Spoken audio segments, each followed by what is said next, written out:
Well, hey there, crazy listeners. This is Kim Constable of the Kim Constable podcast. Nobody cares, work harder. How are you doing this wonderful week? So good to talk to you again. I have another interview for you today. I've really been getting into the interviews recently, and this is definitely one I think you are going to want to listen to. So let me just give you a little bit of the backstory.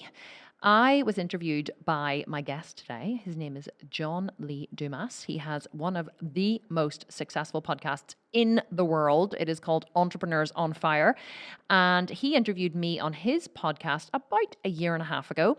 And then recently I found out that he has a new book coming out called The Common Path to Uncommon Success, which is all about creating a roadmap to financial freedom and fulfillment, where he literally breaks down step by step how somebody can find their big idea, be successful, create a roadmap, and every single thing that you need to do to go from I don't even have a business idea to I have a wildly profitable, successful business in only 17 steps. Now, of course, it's not just about like reading the book and then you will be wildly successful. You actually have to do the work to get there.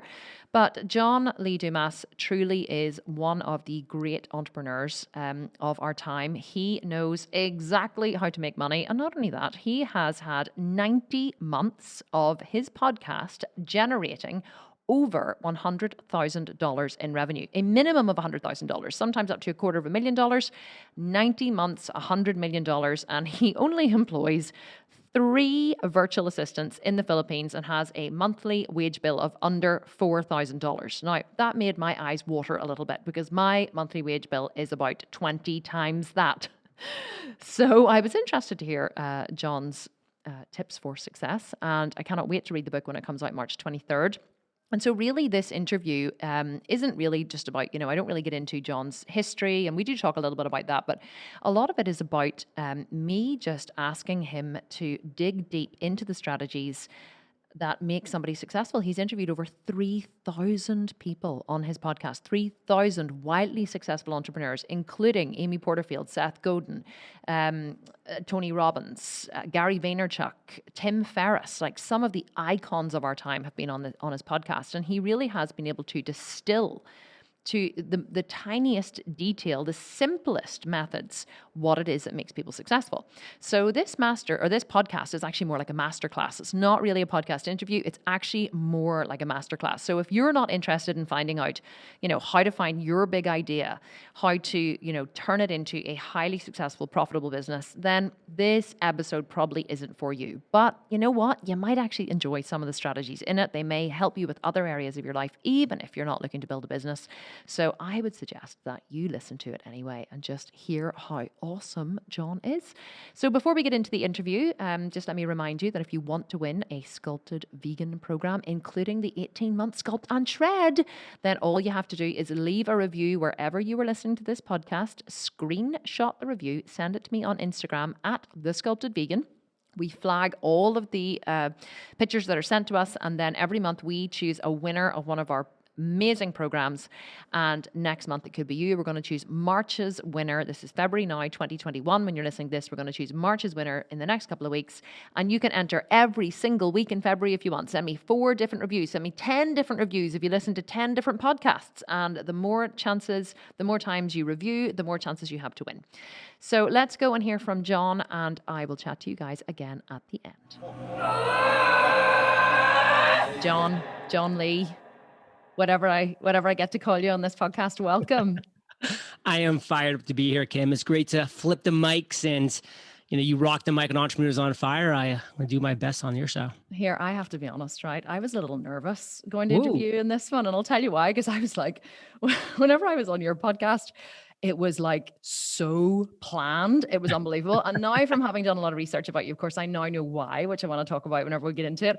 But I was like, holy crap, this guy is like the most organized, efficient guy I've ever met in my entire life. Even just before we went live, you were admiring my setup. And I was like, this is because of you. I didn't have all this before you insisted that I have it on the podcast. So I have to say, I did learn a lot about you from doing my own podcast and growing my own podcast and making sure it was good. But you are the podcast master, John. True. Be fair to say that, wouldn't it? That would be fair. Absolutely. Would you say that Entrepreneurs on Fire is one of the biggest podcasts in the world? Absolutely, especially if you're focusing on the business niche. I mean, Entrepreneurs on Fire was launched in 2012 as the first and only daily podcast interviewing entrepreneurs. And I like to say, the day I launched, it was the best daily podcast interviewing entrepreneurs. It was the worst daily podcast interviewing entrepreneurs. It was the flipping only daily podcast interviewing entrepreneurs. And we'll come back to this theme a little bit throughout our chat today because I can't help it. But that's what so many people are missing today, Cam. They can't figure out how to be the only. I mean, I think you're a magnificent example of niching and identifying a niche and owning that niche, and why more people can't get it. You know, why people can't understand that just launching a podcast interviewing entrepreneurs in 2021 doesn't work is beyond me. But I'm doing my best to kind of try to help people figure out the why and the where. And you know, now I got 3,000 episodes under my belt with some of the world's most inspiring and successful entrepreneurs like yourself, and over 100 million listens to date. And the podcast itself gets 1.4 million listens every single month. And something I'm proud of for various reasons, which again, we can get into more detail later. We just hit our 90th month in a row, 90, of over $100,000 of net profit, 90 months in a row. So that's something that we are doing also, is not just running a media juggernaut that is seen everywhere and heard everywhere, but that actually generates revenue too, which is a lot less common than you would think. Yeah, I can imagine. You know what? I love it. Thank you very much for your kind words about me. By the way, I don't think I'm anywhere near you just yet, but I do appreciate it. But you've just jumped to like my 10th question. So that's fine. We'll just like go straight in there, since there's no need for me to warm you up in advance, you know, ask you what your favorite restaurant is or your favorite meal in the restaurant, and all those, you know, fluffer questions. Sure. Because John, you actually are like the podcasting king, and you actually are bringing out, though, which I do want to talk about all the way through this and especially at the end, a brand new book being released on the 23rd of March, which is The Common Path to Uncommon Success, a roadmap to financial freedom and fulfillment, which I cannot wait to read. And it's really just, and we are going to talk about it more at the end, but truly that's why I wanted to have you on here to talk about the book, because so many of my listeners not only follow me for bodybuilding, but also I did launch a business course last year as well. And so I kind of went more into the business side of it. And I had a huge amount of people join my program and join my groups. And we do have a lot of listeners now follow me for business. So because you've launched this book, because it is kind of the culmination of some of the greatest minds and business minds that you have interviewed, it's just like a step-by-step process, really, isn't it, to success? It's a 17-step roadmap. And that's what I'm really proud of, is that, listen, people don't want just like 10 principles of this or 7 this of that. What people want is a literal, not a figurative, a literal roadmap. They want to say, hey, this is where you start, step 1. This is the second step, step 2, all the way through until they're achieving financial freedom and fulfillment. And we can talk about the combination of those two words later because it's super important. But to answer your question directly and concisely, this is that, a 17-step roadmap to financial freedom and fulfillment. I know exactly what the most successful entrepreneurs over the past 10 years now that I've been interviewing them, I know what foundational principles we all share. And I mean, we, by yourself, me, and the other 3,000 plus successful entrepreneurs, we all share very common principles that have allowed us to achieve uncommon success. And I break those down. I put them in a chronological step-by-step roadmap, and I've laid them out for you in a book. And this book is there for you. And I don't want to be mean at the beginning of this episode, but if you follow this roadmap and you really don't achieve your version of financial freedom and your version of fulfillment within 3 to 6 months, then maybe this entrepreneurship thing just isn't for you. And that's okay, Cam. It's not for everybody. The 37th employee at Facebook, a lot richer than you or I will ever be. Yeah.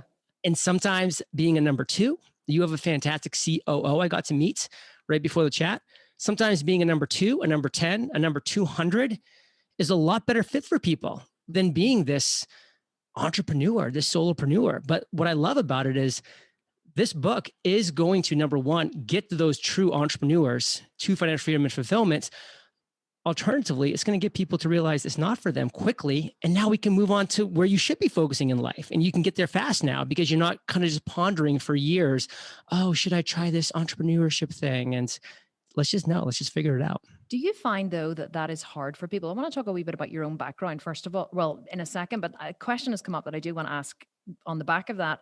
Do you find that it's hard for people to admit that they're a number two? Do you think there's like an element of pride attached to it? Because, you know, what you've said there is something that I always say. I'm like, you know, I talk about Bob Iger, who was the CEO of Disney.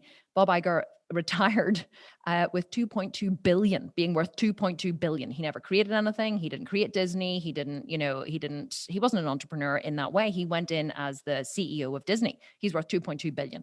So being a number two sometimes is where you need to be. Do you find people find that hard to admit or hard to accept?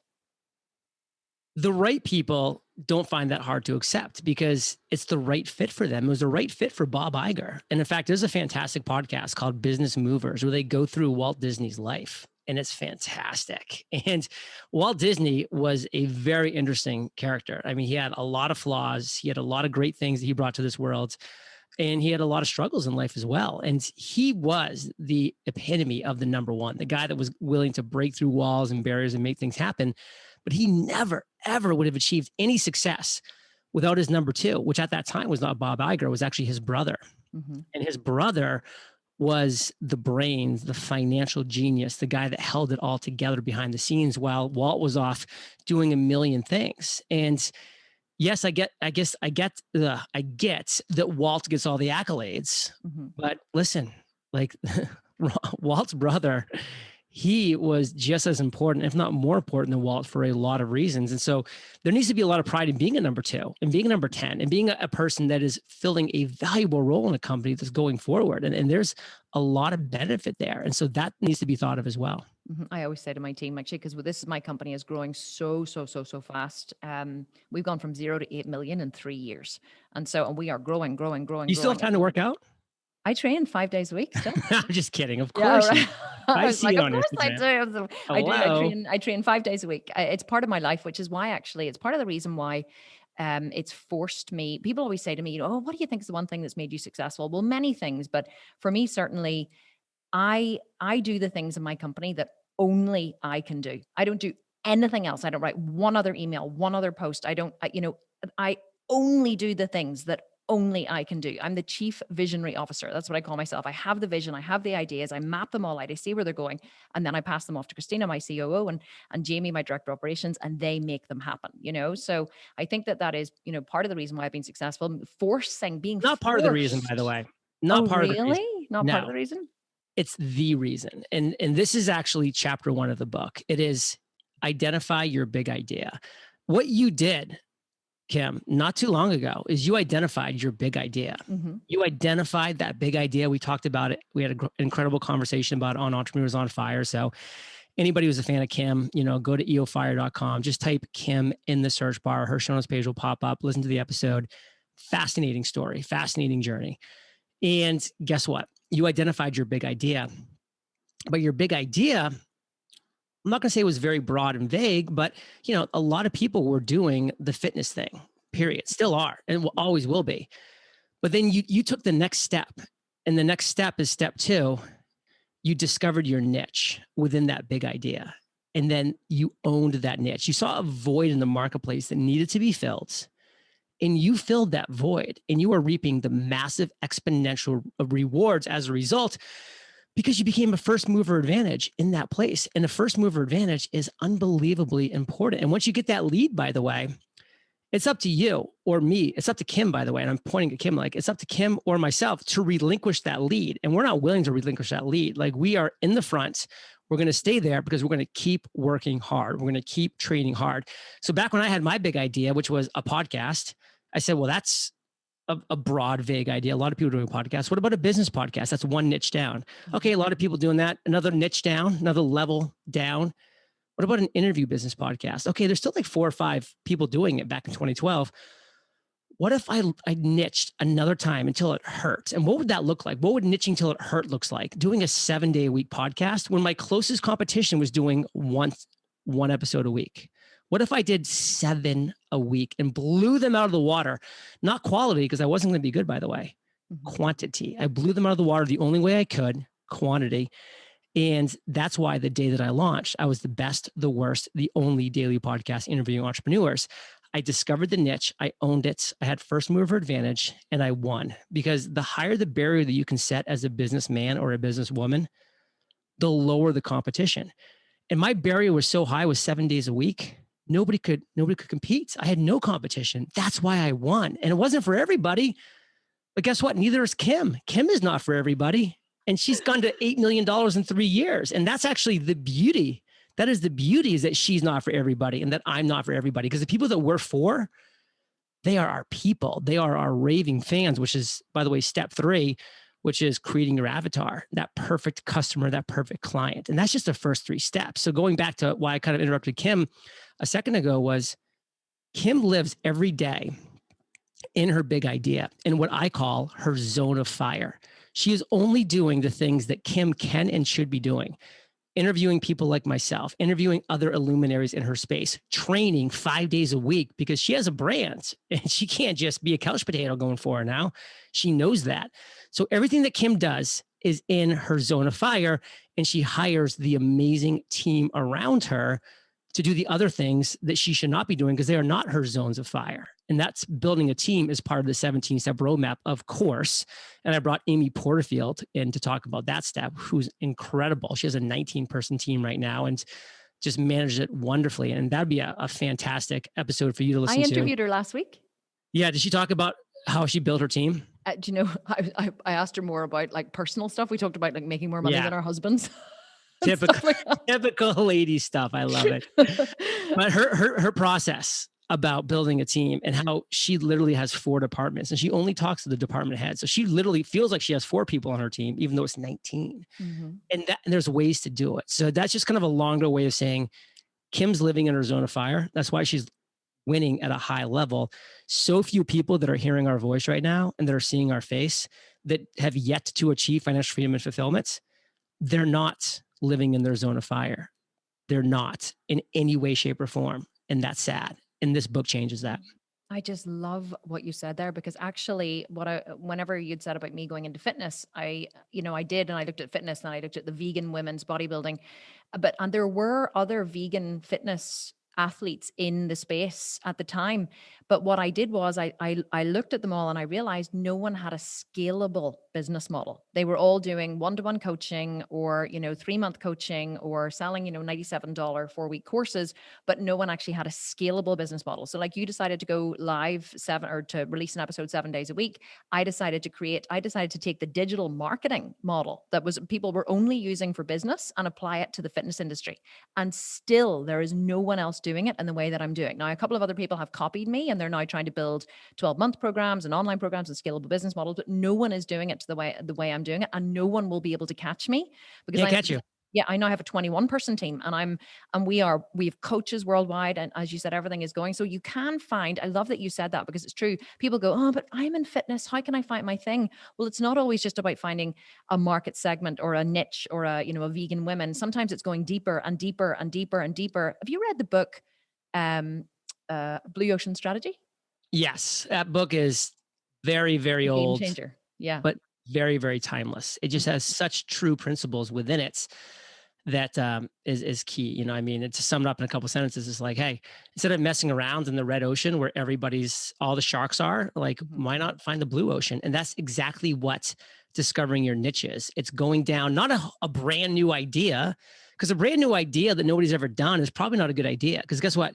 Your big idea, and I mean this for everybody listening and hearing this right now, every single person, your big idea is a fantastic idea. I promise you, your big idea is a great idea. And by the way, they're like, well, what is my big idea? That's chapter 1. We teach you how to identify your big idea. Once you've identified it, believe me when I say it's a great idea. And that's where most people fail, Kim, is they're just like, oh, this is my big idea. This is a great idea. I'm going all in on this. And it's a red ocean because it's a good flipping idea. It's a great idea. So of course, other people are doing it in incredible ways. Your competition is ferocious and they will squash you like a bug, because that's what you are when you start. You're a bug. So what do you need to do? You need to discover the niche within that red ocean that is not being fulfilled, that has a void, like I did with a daily podcast. I was going to be a terrible podcaster, and I was when I started. But I did something that no one else did. Kim was not going to be the best individual coach at exactly what other people were doing with a one-on-one coaching day one. She was going to get there eventually, but she had to put in the reps first. Mm-hmm.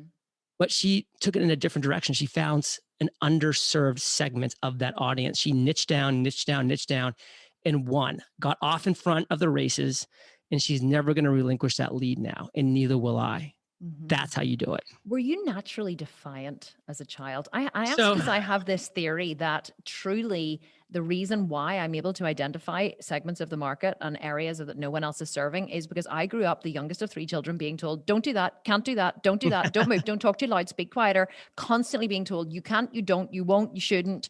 And I've just was like, so I just naturally looked at whatever they told me to do. I did the opposite. So I think that it was good training to be an entrepreneur. Were you the same? I think my training was opposite of yours, actually, because I was the opposite. And so I was the oldest, and nobody told me not to do anything. So I just thought I could always do anything. And that was my attitude. So I like that there's 2 ends of this equation and both end up working. So that was me. Now, have you ever heard of the Enneagram test? Yes. Actually, one of my director of ops was telling me about it this week. She took it. Okay. So I'm an 8, which if you take it, I'd not be surprised if you were an 8 as well, which of the 9, there's 9 different results you'll get. The 8 is a challenger. And that is my number one, essentially, Enneagram trait is that I challenge everything. Like you could be like the wisest person, in an area of expertise that I have no clue in, and you can tell me your knowledge and I will learn from it and I'll take it, but I'll still challenge it. I'll be like, I need more proof. Like I'm not just going to take you at your word. I don't take people at their words ever. I always dive deeper. So for instance, I hired a mentor the day that I decided to launch a podcast, Jamie Masters. She was a fantastic and still is a fantastic business podcast host. That's what I wanted to be, a fantastic business podcast host, which by the way, chapter 5, I teach you how to find your mentor. It's a very specific process that everybody does wrong until you understand the correct way to do it. So I found the right mentor. She was amazing. I joined the right mastermind, Cliff Ravenscraft, the Podcast Instruments Mastermind. These were 2 of the illuminaries, Kim, in the podcasting space.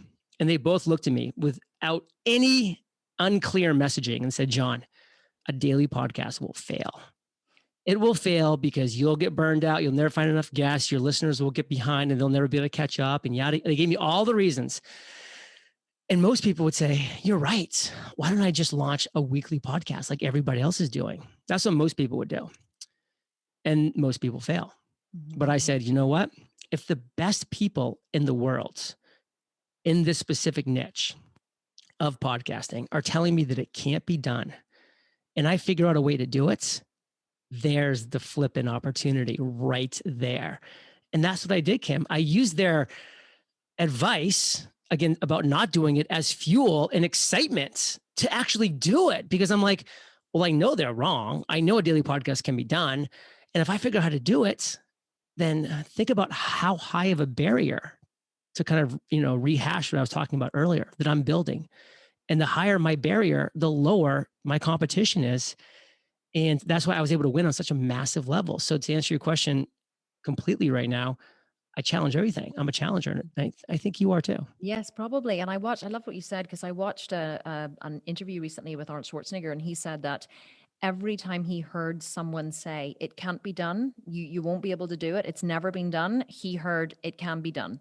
It will be done. I must do it. Some people said, oh, you'll never be able to become a movie star. He did it. You'll never be able to move to America. He did it. You'll never be able to win the Olympia. He did it. Every time someone told him it couldn't be done, you'll never become governor of California. Or was it California? California. Yeah. And so all he heard was, it can be done. And so I love that you said that, and you reframed it. But let me just ask you a question. You were in the army, weren't you, when you were younger, and then you went to law school? For those of you who aren't watching the video, he's just saluted me. I kind of like that. Will you do that again? Can you call me ma'am, actually, or for the rest of this podcast? Ma'am, yes, ma'am. I was in the Army for 8 years. I was an officer in the U.S. Army. So I spent 4 years as an active duty officer and then 4 years in the reserves. And during my active duty component, I was actually an armor platoon leader in charge of 4 tanks and 16 men in Iraq. And so I got the real Army experience, not the peacetime Army experience, with nothing against it. We need the Army in the peacetime, but I got the wartime Army experience, and it was intense, and it taught me a lot that, of course, I've applied to my business over the years for sure, specifically how to actually be productive. That's producing the right content, how to be disciplined. That means actually having a plan of action and executing that plan of action, which so few people do or have. And then 3, focusing, following one course until success. Those 3 things I've done, and I've done better than most other entrepreneurs. And again, that's why I've had a business now that, unlike yours with 21, which is amazing, but that's not what I want. I want a lean, small team. I have 3 virtual assistants in the Philippines. My monthly salary for them is under $4,000 total. And that's why we don't just make a lot of money, but we keep the money that we make. We net over $100,000 every single month, sometimes much, much, much more, but never under $100,000 a month for 90 straight months. And that's actually, spoiler alert, chapter 17, step 17, keeping the money you make. Because there's a lot of people in this world, Cam, they make a lot of money. Yeah. And after the taxes and the payroll and the ad spend and the this and the that, there's almost nothing left over. Yeah.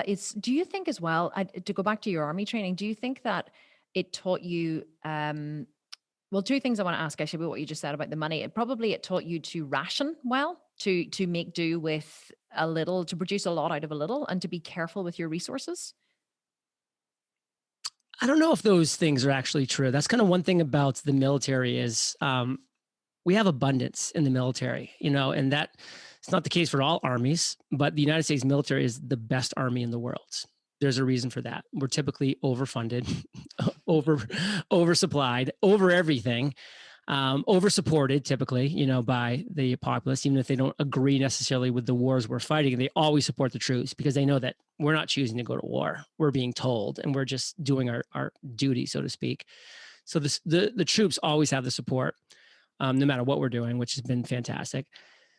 And I think a better way to look at it than what you shared, and again, this is probably the challenger coming out of me, because whenever anybody asks me a leading question, I just want to disagree with it anyways, just because I don't like leading questions. As I'm sure you don't actually either, because you're likely a challenger as well. Go on ahead. This is your show, baby. I just learned to do with sometimes the excess that we had, with the extra supplies, the extra troops, with the extra, opportunities and air support. Like, we went to war, it was almost like equivalent. And this is like a true analogy of like an NBA basketball team, or maybe like an analogy for like, Ireland might be better, is like, the Irish World Cup soccer team, playing against, an elementary school soccer team. And like, that's not a super exaggeration. I mean, the weapons that we had, the technology, the air support, the ground support, everything, it was not a balanced war. And that's a good thing. When it's life or death, you don't want to go into a fair fight, essentially. You don't want to go into a balanced fight. You want to have the marked advantage, which we did. And I think that the one thing I really took away from that, to kind of wrap this part up, is don't underestimate your enemy. Because even if you have all of the right tools, they can still hit you where it hurts. And that's where you heard a lot of the IEDs. And that's where you heard a lot of, other, ways that they were able to kind of penetrate our forces, because they couldn't do it, head on. Mm-hmm. And honestly, like, not to take this down a different rabbit hole, but, knowing a little bit about military history, I'm sure a lot of your Belfast audience can resonate with this, because that was a lot of what was happening, with the English army back in the day, that was occupying Belfast and the surrounding Northern Ireland areas. You found other ways to fight, not just like these, let's march in line and line up against the Redcoats, which were the most powerful army in the world at the time, and just like try to, outgun them. You can't do that. Mm-hmm. But there were things you could do. Mm-hmm. That's makes you scrappy. Yeah, I never thought about that. One thing it probably does teach you, and to move away from the army now, I guess, but do you talk about this in the book? You mentioned a little bit about it earlier, is about discipline. I know that I make a lot of parallels between bodybuilding and business, because I built my body and at the same time as I was building my business. And I know that certainly the discipline I've had to apply to showing up to training every day, whether or not I feel like it, to, pushing to failure whenever you think you're going to get crushed under a 400-pound leg press, you just show up and you do hard shit, and, and then you move on. And I guess, do you talk about that in the book, about the discipline required to just show up every day, even when you don't feel like it? 100%, because you're never going to feel. By the way, what step's that? How far down the line is that step? I mean, that is honestly step 7 in the book process, because the reality is this.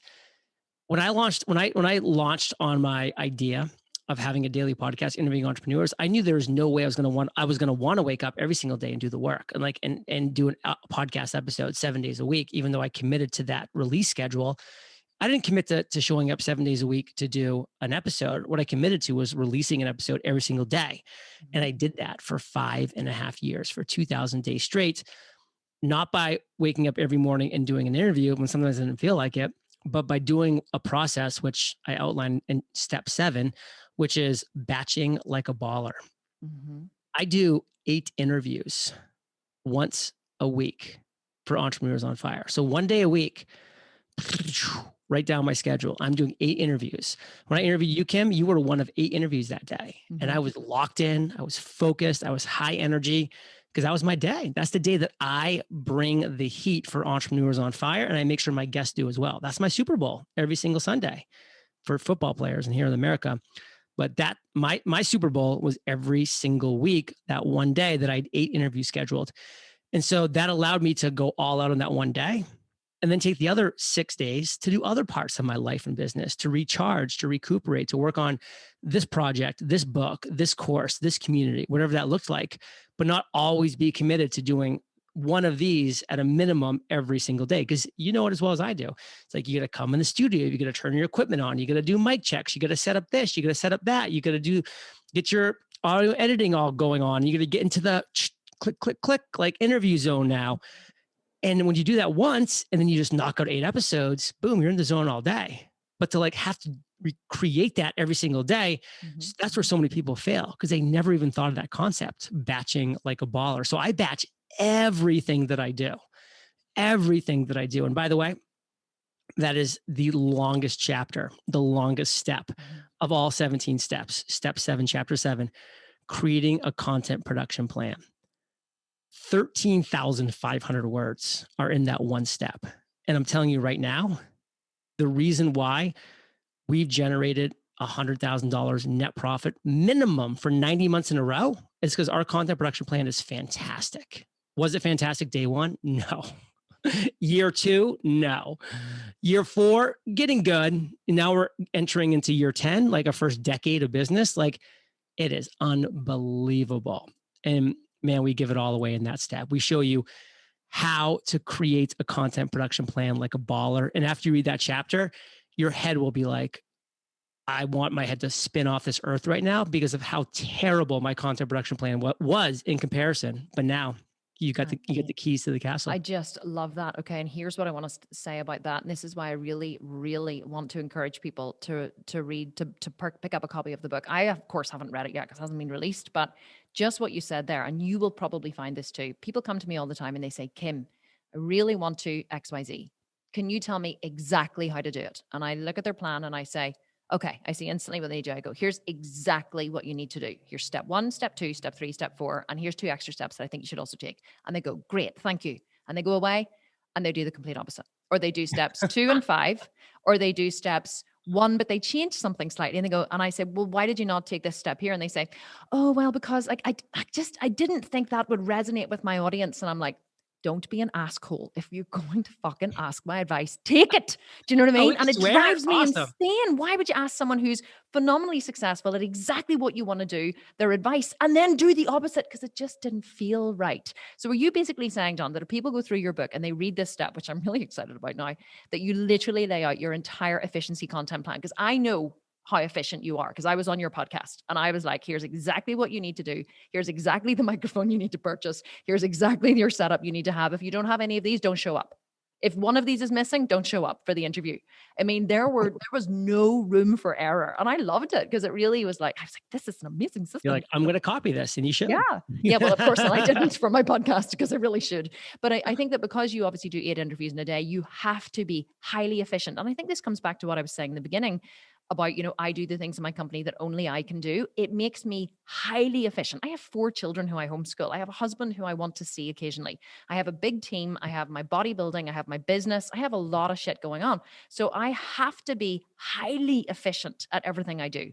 And that is that what's in that chapter about the 13,000, is it 13,000 word chapter? Chapter 7. 13,500 words where I lay out every single part of our content production plan from step A to step Z, all the way through everything. And that's this whole book, by the way. It's giving it all away because I've spent 10 years building up the knowledge it took to write the 71,000 total words that are in this book, the 273 pages just of baller business content. But the reality is, like, this doesn't need to be a $2,000 course because I've done that. Like, I've built my financial war chest. Now I'm on that next stage of my life, which is going from financial success to significance. And that's why now I wanted to write this book. I wanted to give this gift to anybody that wants it because it's in a book form. It's incredibly affordable. And I mean gift not like in any egotistical manner, because this isn't a gift like coming from my brain.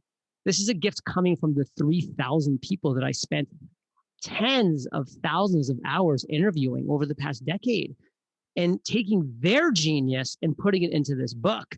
Of course, I put it into my business along the way, which is why my business is so financially and just overall successful.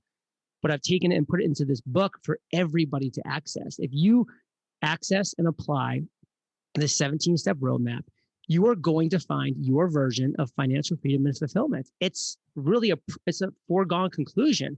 It's just a matter of when and what that looks like. And by the way, Kim, I don't even know if you've ever heard of the state of Montana, but here in the States, it's like it's a very kind of like rustic country state where there's just a lot of beautiful lakes and country. And I have a friend that lives in Bozeman, Montana, on a lake, making $47,000 a year, doing exactly what he loves doing every single day, outside with his cattle on a lake, fishing, coming back, working on his zone of fire for a couple of hours a day, living well within his means. And that's success right there. Like, that is uncommon success because he has figured it out. And that's a huge part of this book as well, is, uncommon success isn't always making millions and millions and millions of dollars a year. It can be for certain people like Kim and I, like we've done that. That's part of our version of uncommon success, but it doesn't have to be for people that are overwhelmed by that thought or have other passions that they want. They don't want to build a 21-person, $8 million business, or they don't want to build a 3-person, business, podcast business that does what it does. They just want to be doing what they love every single day, making 40, 50, 60, 100,000, whatever that looks like, that number looks like, living within their means, keeping the money they make by following the principles in this book, and living a financially free and fulfilled life. Do you talk about goal setting in the book, John? Goal setting is everything. Everything. I mean, back in 2016, I actually launched this journal right here called the Freedom Journal. And it's a gorgeous faux leather journal, gold embossed. Like, it is a work of art. Like, physically, it's beautiful. The reason why I wanted to make it beautiful was because I wanted people to actually be proud of it, to be, whip it out when they're at a coffee shop or have it, right in their bedside, little coffee table, so they could like be entering it in the morning and then writing in it in the evenings. And that is exactly what that book is. It's accomplishing your number one goal in 100 days, because that is everything. And I did this book, 5 years ago now. Mm-hmm. And this journal still sells, the hundreds every single week on, platforms like Amazon and Shopify, because so many people need this content. And so goals are a huge part of the book, The Common Path to Uncommon Success, because it's been a huge part of my life. And you need to be goal oriented. You do. I 100% agree. It's the first step. I kind of, well, this is one thing that I did. People always ask me, what was I motivated by? And I'm really honest. And I just say, I was living at home. I wasn't living at home with my parents, but I was living with my husband. In my own home. Living in my own home with my husband. But I kind of felt like I was living with my parent because I was a stay-at-home mom and he was paying the bills. And I just hated not being able to have money to spend it on the things that I wanted to spend it on. Because whenever you are the one who earns the money, you kind of, we had different values, Ryan and I was very much about, I love spoiling people. I love like expensive vacations and I love really nice cars. And I love, the finer things in life. I'm a luxury lover. Whereas he likes luxury, but he's also very conservative. He likes to put money into, wealth creation and assets and, building futures for our children. He likes to keep the money he makes. Yeah. You like to spend the money you make. That's okay. It's the perfect combination. But the problem was he didn't like me spending his money that he wanted to save. Right. So I constantly felt like I was, capped or whatever. So really, whenever I started my business, I just wanted to make millions and millions of dollars. I wanted to be fantastically wealthy. And that was always my goal. And it still is my number one goal. I'm not even anywhere near as rich as I want to be. So, and people always go, well, you shouldn't really say that out loud. And I'm like, well, why not? Like, that Why was my not? goal. And it doesn't matter what your goal is. It was the same with bodybuilding. Like, I didn't want to be fit and healthy and wonderful. No, I wanted to be a 40-year-old with a fabulous ass who could walk down the beach in a thong. And people go, holy God, she has amazing ass at age 40. Like, I wanted people to look at me and I admire love what I it. looked like. Is it shallow? Yeah, whatever. I don't care. But you just have to have something. But I think the problem is so many people judge themselves for their goals. Oh, I really shouldn't want that. I should want world peace.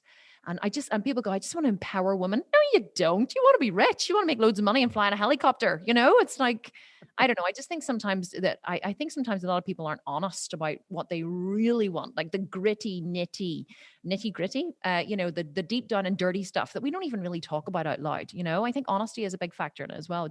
Would you agree? Do you think like it's important to really connect with what you want?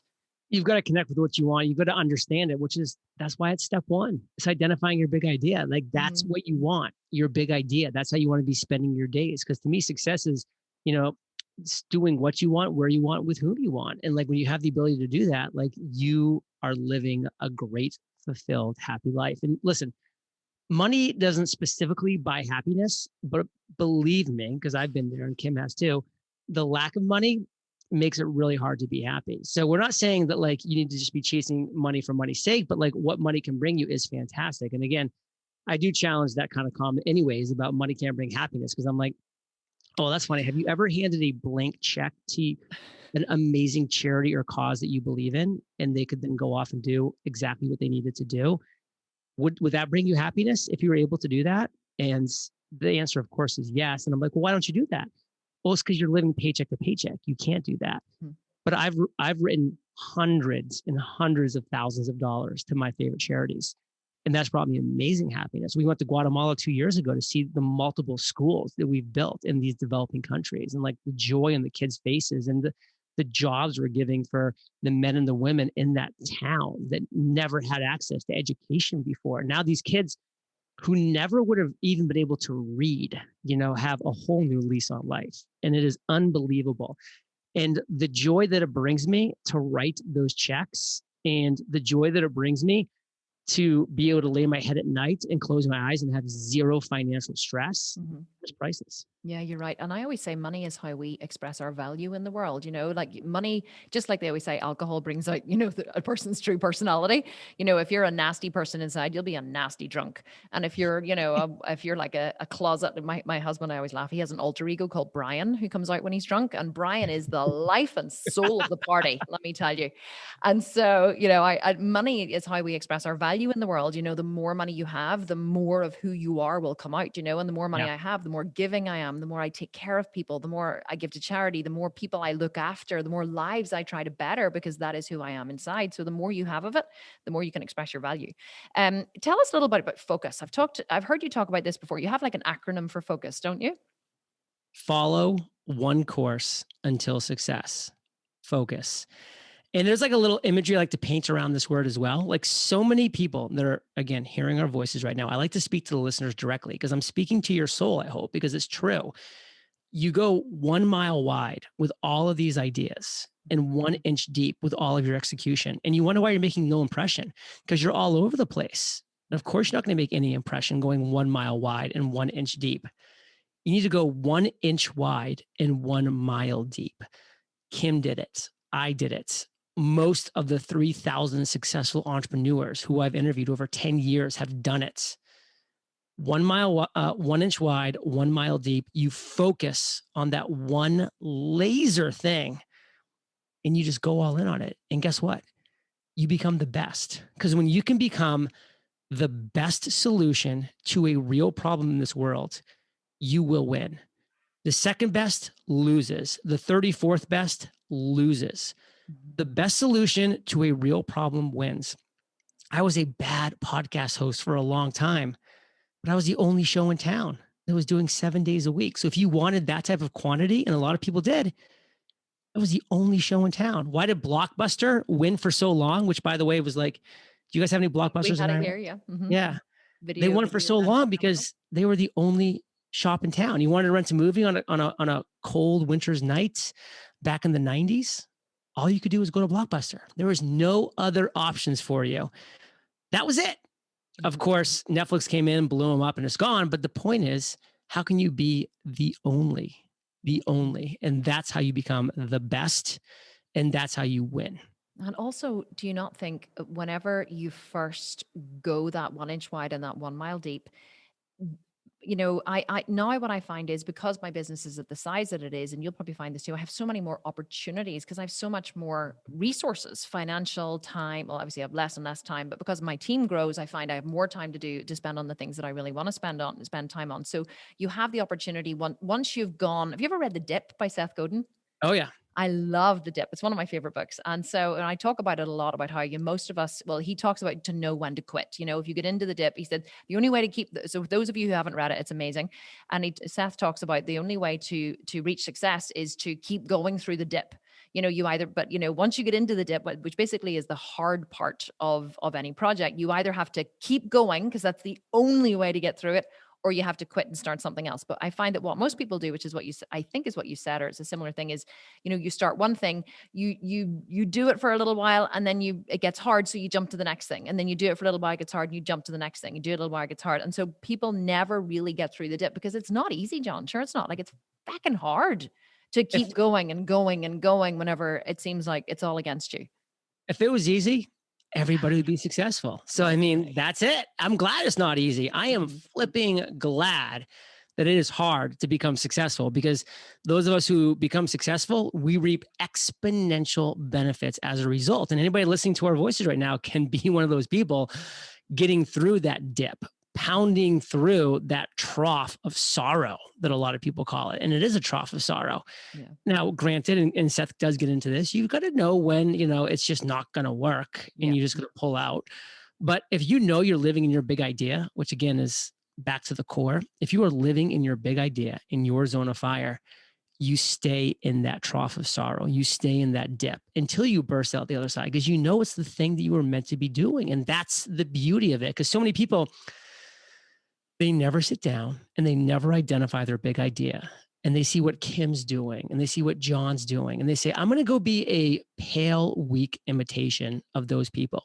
And then they're shocked when they fail. But wait, John's so successful. Kim's so successful. I'm doing exactly what they're doing. Mm-hmm. But John and Kim are living in their zone of fire. That's why we're crushing it. You're a weak, pale imitation of us. That's why you're failing and will always fail in that specific endeavor. Go back to the drawing board, wipe your slate clean, identify your big idea for maybe the first time in your life. Because I guarantee you, your parents put on terrible expectations upon you, and they have no clue about what it takes to be successful, specifically in 2021 and beyond. Clueless. I mean, another parent, I want to get to it. I want to live long enough where parents like literally can look at their kids and say, don't become a doctor. Mm-hmm. Don't become a lawyer. Because doctors and lawyers are miserable. They're miserable. And, there's obviously the 1% who are perfect and they're living in their zone of fire, but that's 1%.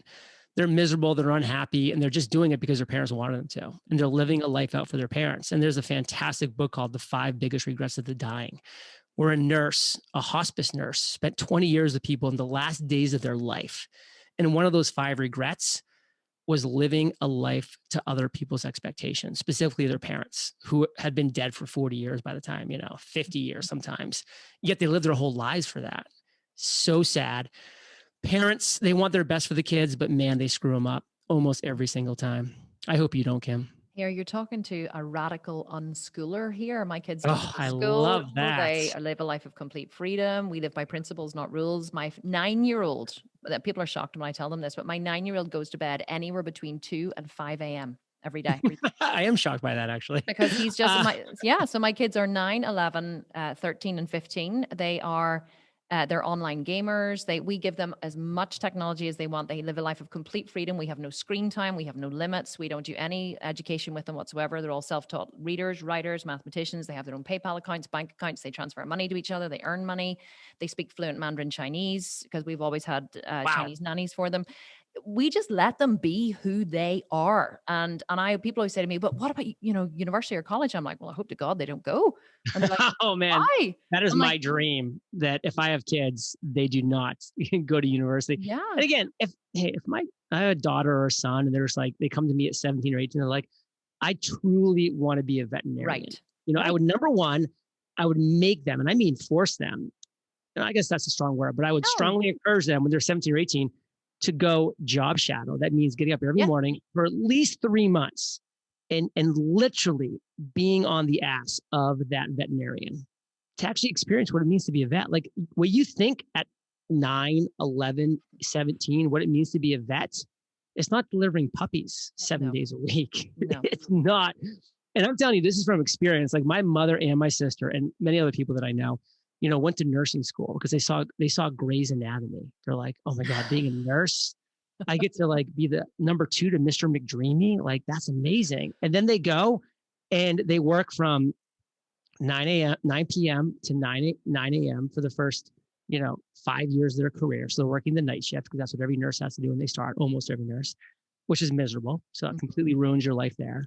Number 2, they're literally just, like changing piss pans and shit pans all day, every day. That's miserable. Who wants to do that? And they went to school for that. They're in debt and they're not making much money because nurses don't make much money.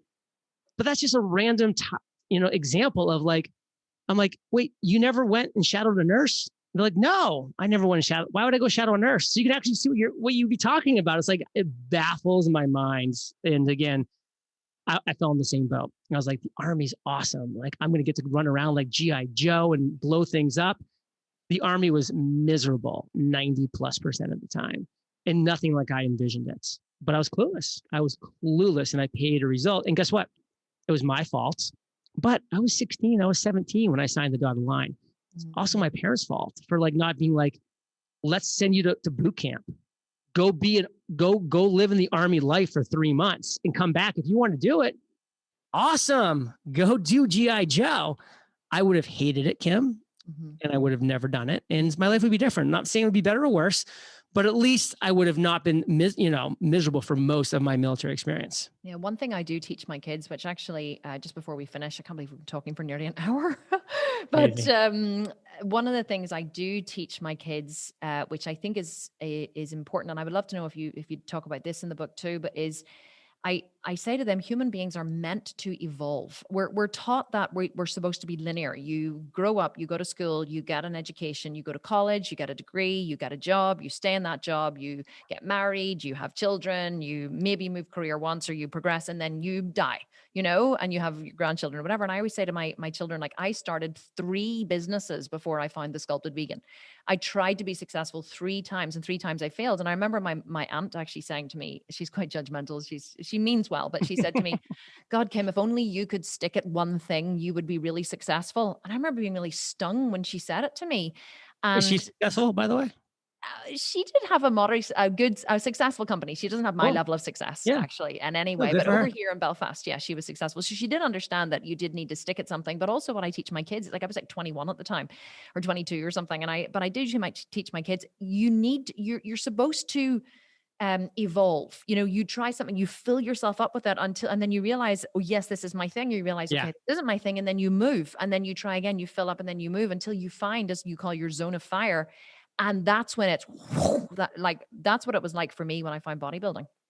That was how it was for me when I found podcasting. I was just like a law school dropout, corporate finance. I just couldn't stand it. And then I was in real estate because I thought that was like freedom, and that wasn't for me, and all these different things. And I kept shifting and transitioning and starting over and trying. And then boom, hit the podcasting thing. And I was like, this is my thing. And hey, when it stops being my thing after 2 years, after 5 years, now after 10 years, if it stops being my thing, I will happily step back and go and search that next thing for me, because we do evolve, we do change.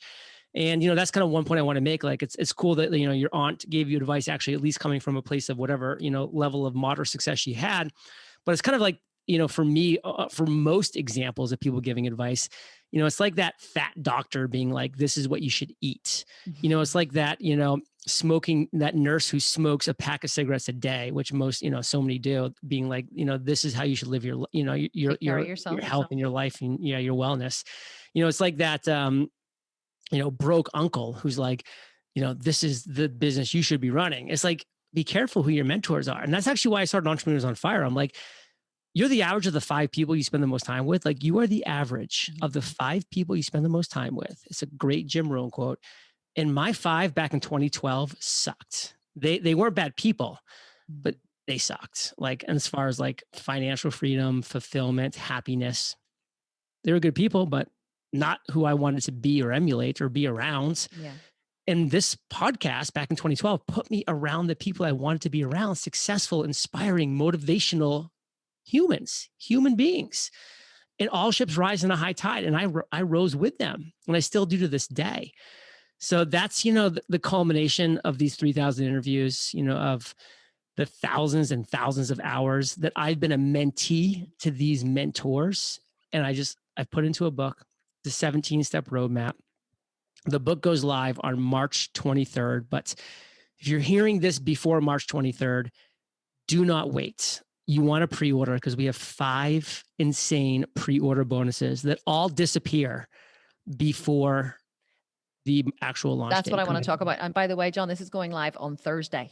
So Beautiful. This is Tuesday. This is going Thursday. I want to get it out before the book comes. So this is, by the way, March 23rd, 2020, by the way, in case you're listening to this. 2021. Sorry, 2021. God, I'm a year behind. You'll be like, March wait 20. Yeah, I'm like, wait, I'm still living in last year. March 23rd, 2021. So they can obviously pick the book up in all the usual places. But if you pre-order the book from uncommonsuccessbook.com, you can unlock bonuses, as you said, such as the Common Path PDF, exclusive video series, 3 journals with $150 value, the podcast journal, the Freedom Journal, the Mastery Journal, all of this at uncommonsuccessbook.com, which we will link to in the show notes. We'll link to everything in the show notes. But you're giving away all this stuff for free with the book. All bonuses. They're all free. All of them disappear when March 23rd comes, because once the book goes live, we're not going to be able to. Oh, so you have to, you have to pre-order. Have to pre-order. Okay, pre-ordering direct. So if you're hearing this after March 23rd, listen, you're still awesome. You're still awesome. Buy the book. None of the bonuses will apply. I'm sorry, they won't. But buy the book, because it will change your life. It will give you financial freedom and fulfillment. It will unlock your common path to uncommon success. It will. But if you're hearing this before March 23rd, 2021, take action. There's 5 insane bonuses. You can read about all the bonuses at uncommonsuccessbook.com. And I love how you brought up Seth Godin earlier. Obviously, you admire him. I admire him to such a high level. He read and personally endorsed this book. So he's one of my endorsements that you can read on that page, on that website. Gary Vaynerchuk read and personally endorsed this book. Neil Patel, Erica Mandy, Dory Clark, baller endorsements. Go check them out. I have a video with more details about the book on the page. I actually give away the first chapter for free on that page as well, so you can read it. All of that is at uncommonsuccessbook.com. And I know we got to get off here, Kim, but the thing I just want to say at the very end is, so many people in this world have been lied to by those who want them to think that the path to success is hidden, it's secret, it's complicated. Listen, Kim knows this, I know this. It takes hard flipping work to find your version of uncommon success. So if you're not willing to work hard, this book's not for you. But it's not complicated. It's not hidden. It's not secret. It is a common path that myself, Kim, the other 3,000 plus people that I've interviewed have taken to our version of uncommon success. And it's here for you. So head over uncommonsuccessbook.com, check it out. It's pre-order or order if it's post 3/23/21. And Kim, you're awesome. John, let me ask you one last question. It's something I get asked a lot. Do you need to have a business idea already to purchase this book? This book, chapter 1, step 1, will gift you your business idea. It will gift you your big idea. It will gift you your zone of fire that we've been talking about, living in the zone of fire. So if you have a business idea, step 1 will either validate it, that it is actually your big idea, not just a big idea, which, as you know, Kim, is usually just a weak, pale imitation of somebody else's idea. Right. This will validate your idea, help you tweak, adjust it if you need it, or go back to the drawing board and get a fresh one. But if you don't right now have any of those things that I just talked about, yes, this will get that for you. And then you just move on to step 2. Fantastic, because there's a lot of people I know really want success, but just need that first step. John, tell my listeners where they can find you, apart from uncommonsuccessbook.com. If they want to follow you or listen to you, where do they go? Got an awesome podcast called Entrepreneurs on Fire, featuring Kim, the sculpt of the herself. It was the mess. And my website's eofire.com. We've also published 90 consecutive income reports. We're very transparent about all the revenue that we generate so people can see what works, what doesn't, and our successes, our failures. And it's been great talking to you today. It's been great talking to you. As Elon Musk says, find something that you can buy for a penny, sell for a pound, and is habit forming. Don't know why I was reminded of that quote just as we were finishing, but I always loved it. Thought it was great. John, you have been absolutely awesome. Thank you so much for giving us an hour of your time, because I know it is like super valuable. So I do appreciate you sharing all your wisdom with us. Can people leave a comment somewhere or reach you personally, leave a review of the book? Where's the best place to leave a review if they read it and they love it? On Amazon. On Amazon? Okay, right, perfect. Just want to make sure everyone knows where to go and what to do and how to do it and all the rest of it. I'm good with direction. John, thank you so much. Really appreciate your time, and I'll talk to you soon. Bye, Kim. Okay, bye. Do you know, I could have talked to him all day. And John was like, I could see him almost signaling to me frantically, like, oh shit, I have to go. But damn, I really enjoy talking to you. It was quite funny at the end there. He was like, Kim, love you. This was great. Gotta go. Okay, bye. Because he had another not interview. I think he had another meeting that he had to go to. But literally, oh my God, I could have just like talked to John all day. He is truly amazing in what he has achieved. And I really do hope that you pick up, pre-order a copy of the book, which you can pick up, at uncommonsuccessbook.com. Everything we talked about in this podcast is in the show notes. So you can, if you're listening to this on iTunes or on Spotify or even on our website, The Sculpted Vegans /podcast, sculptedvegan.com/podcast, you can go underneath. You can see every single book that we mentioned. Also links to find John online, and also links to purchase his book, pre-order his book, so you can get loads and loads of different bonuses, which are worth hundreds and hundreds of dollars. So go to uncommonsuccessbook.com, pick up or pre-order a copy of the book. It has to happen before the release date of March 23rd for you to get the bonuses. If you're listening to this after March 23rd, you can just pick up a copy of the book on Amazon or at uncommonsuccessbook.com or any other good bookstore. Okay, guys, thanks so much for listening. This was awesome. I hope you have a wonderful rest of the week wherever you are. Sending you much love and a big kiss from me, and I'll speak to you next week for another episode of the Kim Constable Podcast. Bye for now.